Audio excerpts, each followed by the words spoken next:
season.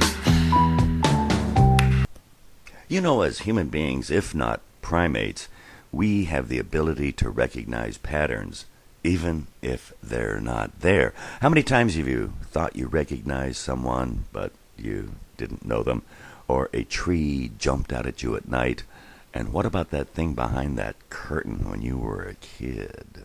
And as a life strategy, it's pretty good, because you might find food, treasure, your love, and you might avoid that dangerous animal, lions, tigers, and bears. But in the stock market, it tends to work the other way around.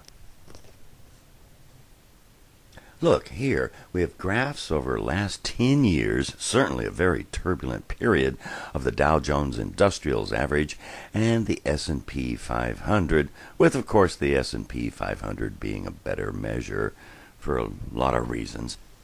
And, of course, people will see patterns like head and shoulders and pennants and trend lines. I did my own dissertation on that and found nothing.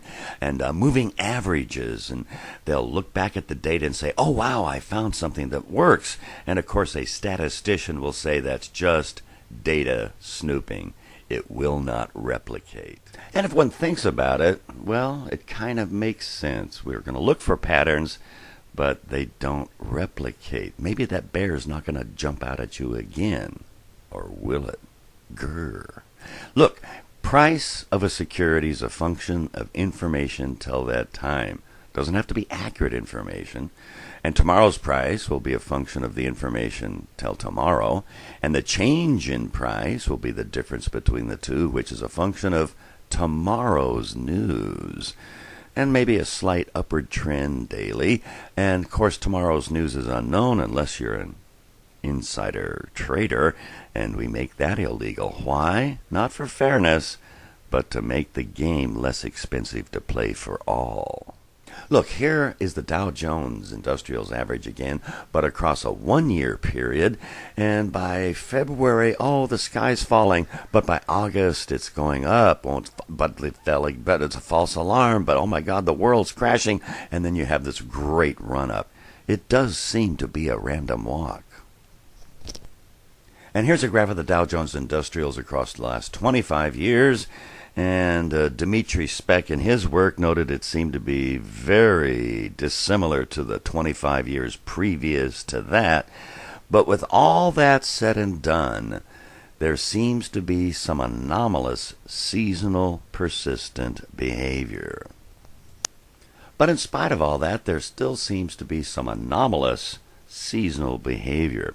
Some of the best work was done by Ibbotson, along with some other work that he and Sinkfield, spelled with a Q, did, noting there seems to be an 8.8% average return to the market above the risk-free rates, and also looked at monthly data, daily data, and so on. And here's an analysis of monthly returns.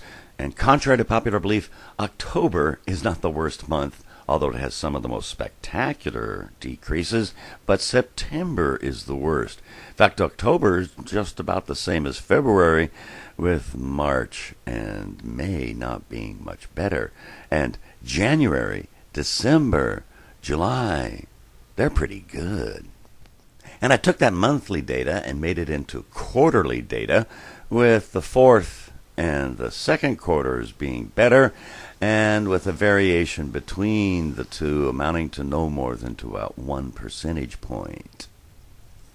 Probably the most surprising and persistent anomalous of these seasonal analyses is that of daily behavior, with Monday being far worse and Wednesdays and Fridays being better. And what was surprising is you would expect Monday to be higher, given the 3-day catch-up of the average return, or the folklore that people sell on Friday to avoid risk and buy back on Monday, neither of which are evident. And I speculate it's probably just more simply a function of paying for the irrational behavior of the weekend.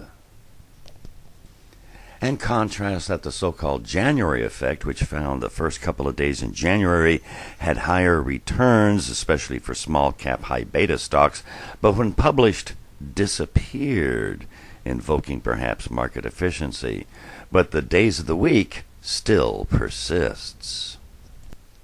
And in a slightly different vein, the days of the month find particularly high returns on the first 2 days of the month and the last 2 days of the month, perhaps easily explained by portfolio investing on the part of retirement plans.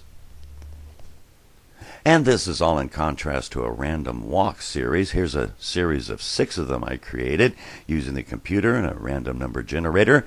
And it turns out that the people who believe in charting theory, the technicians as they like to call themselves, can't tell them from real patterns versus randomly generated. And the random numbers here were generated with the previous price being the basis of principal plus the return for the next price, and the return coming from a normal distribution with, say, a daily mean return of maybe 1 or 2%. Turns out to be almost 16 times larger annually, which is a square root of time, which was to be expected.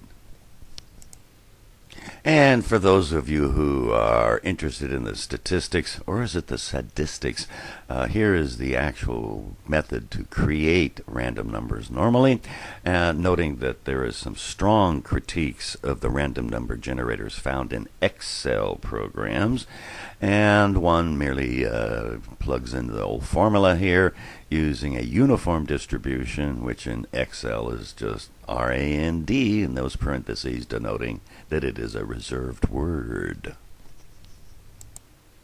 And I would be remiss noting that while maybe for every buyer there's a seller, some markets do have movements where it's not a function of perspective, the momentum investors hoping it goes up, and the value investors hoping to buy when it goes down.